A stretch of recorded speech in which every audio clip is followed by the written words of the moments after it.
Hi, you're watching One on One, and I'm Zan Azli. This whole week, the Freedom Film Festival is actually happening at PJ Live Arts Jaya One in Petaling Jaya.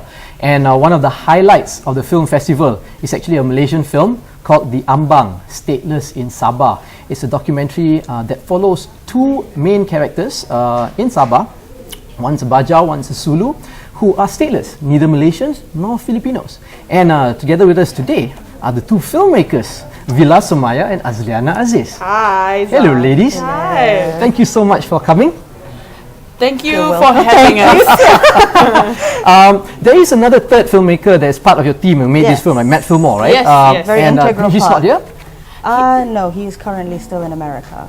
Okay. Yeah. Okay. An American. That's All right. right. he needs to pay the bills, Yeah. so we got kicked out. No, Right. Our visa expired, our so visa we're back. expired, so we're So you have back. to come back. But we are still very, very much connected through Facebook. All right. Yay, Facebook. Okay. Stateless in Sabah, as the name, the title itself already explains that, you know, people living in Malaysia and the Philippines, we know that there is this issue, the sea, the border, it's so porous, people come and go, and there are stateless people in the area. Tell us a little bit about the film. What is it all about, actually?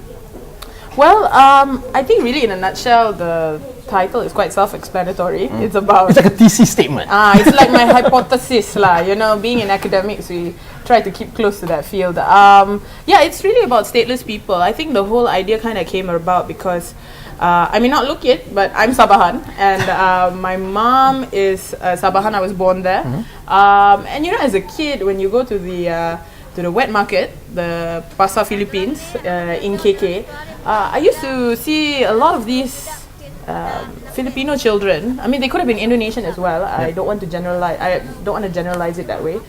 And they'd be kind of just hanging around in the market, just, you know, doing a lot of work and following their moms, just hanging around, helping with sales.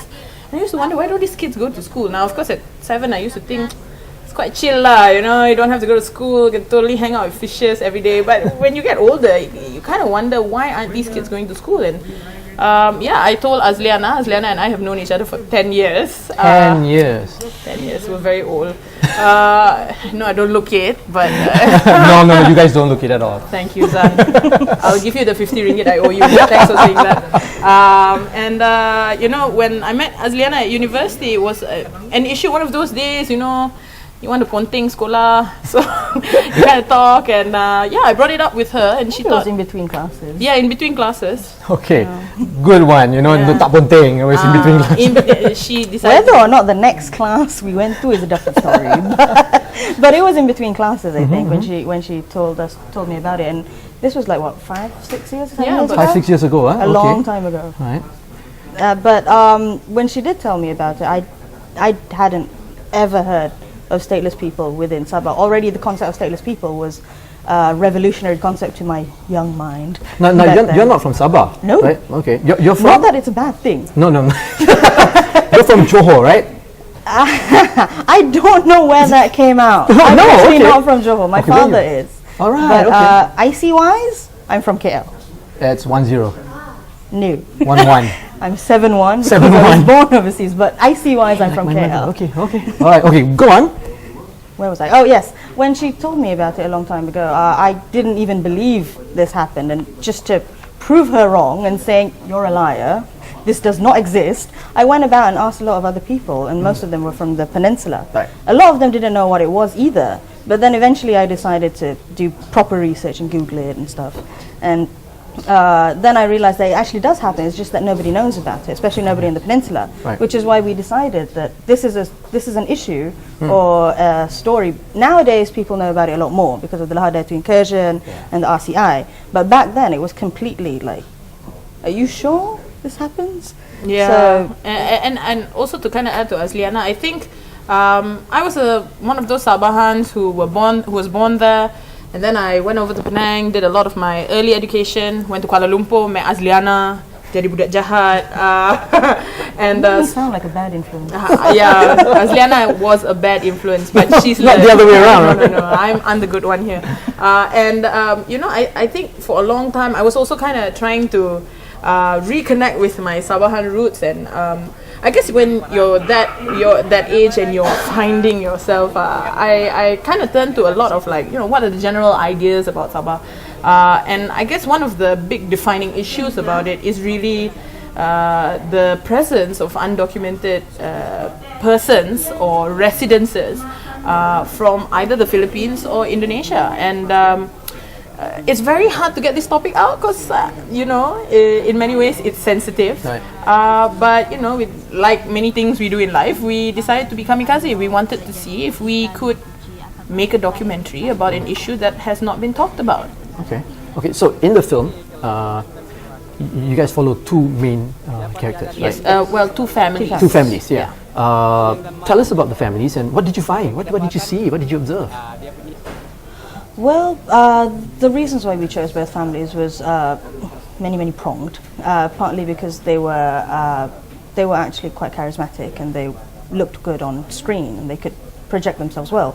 And two, they were in an area that was easily accessible to us, as in because we initially attempted to go into like the heart of a slum village, but we realized that there was a lot of how to say Safety issues. It wasn't, and there was only Safety three issues for you guys, for the Yeah, production well, team. for the production team. For the yes. production team. Mainly because we were going in with a white man. Yes, of course. When you have, already Azliana and I look like walking anomalies, You go in with your, and obviously kita lebih, work with the healthier side of being Malaysia. And when you go into places like this with marginalized groups, you're going to stand out like a sore thumb. So put an American boy together with us, you stand out like the whole hand. And we were advised many times that going in would be rather dangerous. Not to conclude that slums are dangerous, but it's just that there's no. We didn't know the area. Yeah, And Unfamiliarity. unfamiliar, And they- and it's not possible for you to recce these places anyway, right? You can't go in and say next week I'm going to go in and shoot here. You guys be ready for me. That's not what happens. Also, in their home ground, they usually speak a different language to what we would. So Matthew doesn't speak Bahasa, only speaks English. I only speak English and Bahasa. Villa speaks very minimal Kadazan. Well, some form of like Sabah dialect, and even then it can be difficult when you're communicating with They these spoke people because mostly Bajau or they Suluk. spoke Bajau or Suluk. And going back to your question about following these people, they were also the two families who approached us the soonest when we got there. Most of the time, we just look like the gravy train, you come in like boom, I want to get $50 from these guys.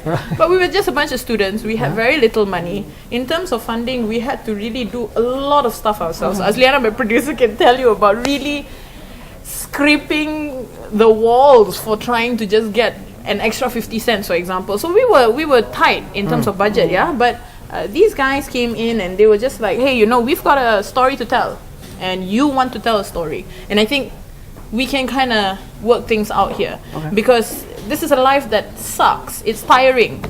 And we said, yeah, it really does. I don't think any Malaysian would want to live that kind of life. I certainly don't. I don't think you do, Zan. I like my aircon studio and Yeah, I like your aircon studio too.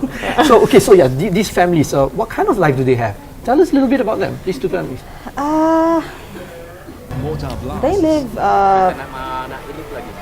basically on a day-to-day existence. If they happen to make money in that particular day, they will eat that particular day. If they didn't, then they will have to go without. It really is. There's no stability. There's no.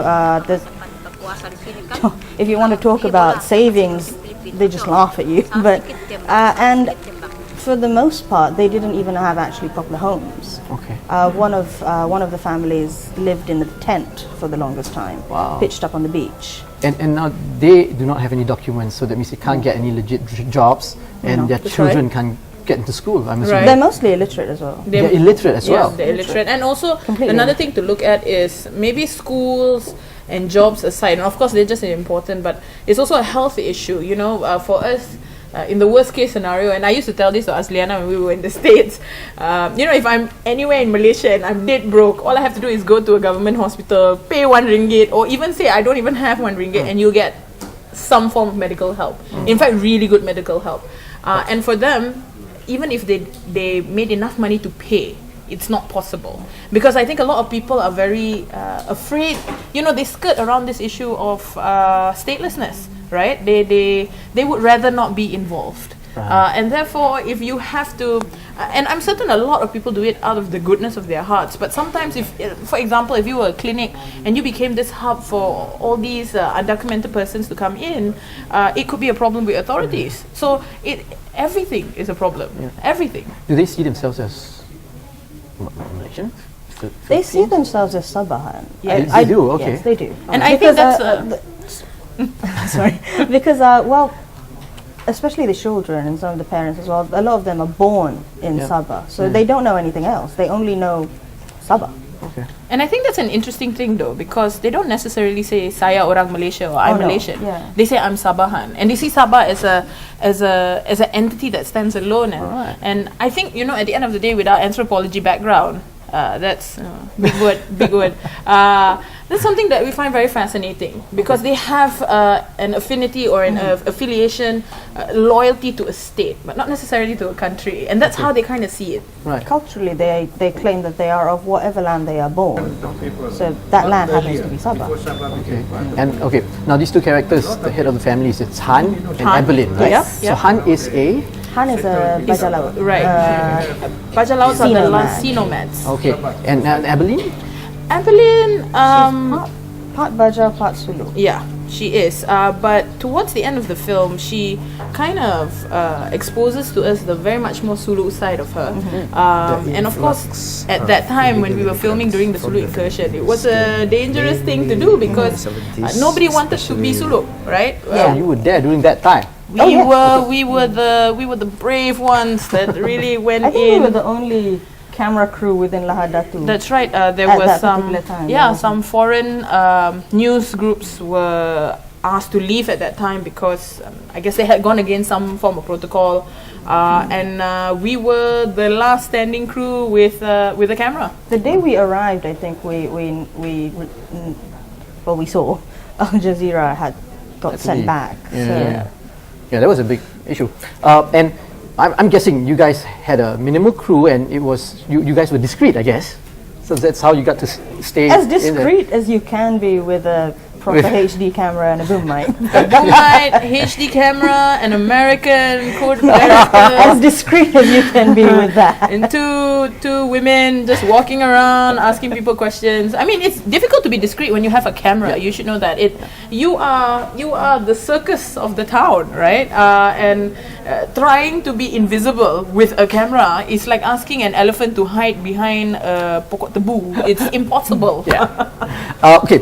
Now I know you spoke that the idea came about 5-6 years ago when you guys talked about it. So how long exactly did this film, the process, take for you guys to actually start shooting? Including pre-post? Pre-post and getting it all complete. Altogether, pre-production, production, post-production was about 2 years. Shooting-wise, just solid shooting was about maybe 6 months. Okay, and you guys were doing your postgraduate degrees in the United States, in America, Yes. so, and this film was done during that time. So you guys were traveling back and forth. Yes. We made 2 trips. Okay. We made 2 trips. Once in the summer of 2011, and once around the time of the Lahadatu incursion. Yeah, and we came in and we stayed. A lot of the trips were really funded by Azliana, without any shame, asking people to donate and writing to as many grants as you can till you see no sleep. And even then, after funding the trips back, and after getting whatever we can with equipment wise, when it came to editing, we still needed funding, which is why we had the Kickstarter campaign. Yeah, that was quite prominent. Your Kickstarter campaign. Very proud of it. Thank you. And you guys succeeded too, right? Yes, we did. we did. Tell us a little bit about that. $10,000. $10,400. US dollars. Yes, USD, big money. We were actually really afraid because we put such a lofty goal, and it was in the Christmas months, and we actually assumed that most of our money would come from America itself. Okay. But it surprised us in the fact that actually most of our the funding, most of it, at least more than 2/3, came from Malaysia. Yeah, so really? you can never say Malaysians are stingy. Malaysians really do give care. money. They give money. I guess they identify with the issue. Yeah, that's a good way of looking at it, Zan. Yeah, I agree And they want with that story to be told. Maybe they wanted to find out more. you. Yeah, probably. Yeah. Okay. you guys were doing a postgraduate degree. What were you studying in the United States? What's your background? Are you guys actually? Do you guys have film background? A film background? We did film studies in undergrad. We did. Okay. We did film studies. Azliana and I have an eclectic collection of papers that I must say it's not necessarily important to make films. Although we dabbled a lot in what do you call short filmmaking in our youth. This really is the first time we went all out and thought feature film. But I'm going to be honest with you. Even while we were making the film, we never thought that the film would amount to anything. It was probably just going to be something where we would watch, put on YouTube one day, and that's it. It's over. We never expected it to go far. But to answer your question, we went from literature to media studies to film studies to anthropology and Southeast Asian studies. So. Oh, wow. But everything it deals with culture Well, and people. Ohio University has a very good liberal arts system. Okay. So they allow you to go into many different departments. So we had supervisors from the School of Film within Ohio University, and Matthew is a student of School of Film. He was doing an MFA. So it was sort of like a conjoined effort between Southeast Asian Studies Department and the School of Film in anthropology. So Do you guys see yourselves making more films after this? Most definitely. Oh, yes. Yeah, I It think was a good experience, this one film? it's like Azliana it's like mentioned. picking off a scab. Yeah. Once it's off, it's like, release. Yeah, I think the thing about filmmaking is it hurts so much when you're doing it, but it hurts even more when you're not. And I think, you're caught in this. You're caught in this, neither here nor there. Mr. Zanazli. Zanazli, you know why. I don't, come on. Mr. Patani, Mr. Worldwide. Son, you're making me blush. Yeah, okay, so more films. What's your plan for this film? This is kind of like the first time it's being screened to a big audience. Yes, it's Yes. the Malaysian premiere. Okay. And actually the world premiere. Actually, this is the world premiere because it's also going to be hitting Singapore. We do have some plans. Matthew in America currently is going to work on the American film festivals there, mostly centered on documentaries, documentary film festivals. Of course, we've applied to many, but applying doesn't mean being accepted. But I think we're We also... finished it around like July, August, so we missed a lot of the deadlines Right. for the documentary film festivals, the bigger ones. in Not that we- Philippines and has a Hey. result. That we could probably go in, It's but good to have ambitions, right? cross fingers. That's right. But we In missed 2 a years. lot of the deadlines for that, so now we have to wait until There's no work. the next time it comes around. That's right. But I For think the next year, possibly, it would be hopefully doing the festival rounds. Okay, and has Evelyn and Han and their families seen the film? Are you planning to show it to them? I think We are planning to go back. Yes, we have So- not been in contact with them for about a year and a half. And this is because stability is a big problem with people living in these communities, Sometimes you need to feed your family, you sell your phone. Yeah, it's a system that runs that way. They get temporary phones usually. Yeah. because Whenever the month seems to be like a good month, they'll be able to buy like a third, fourth, fifth hand phone. Wow. Yeah, so hopefully this time, like the second time we did, we had no clue where they were, but somehow or other they hang out in the same place, and word of mouth says that the two girls from KL will have come and look for you, and they usually find us instead of we find them. So it is with hopes that in the coming weeks, months, we find our two very good friends, because at the end of the day, that's what we became. We became friends. But this is an important story to tell, right? Yes, very we feel that it is very important because politics aside completely, this is an issue of humanity. You're a human being and I'm a human being, and when you connect with another person on a very human level, you don't want to see that happen to anyone, and I think it's very unfair. I don't want that for my children ever, and it's unfair that they have to have it for theirs. Okay, so the film's at the Freedom Film Festival, and the festival runs until the 13th of September. Right. It's at the PJ Live Arts Jaya One in Petaling Jaya.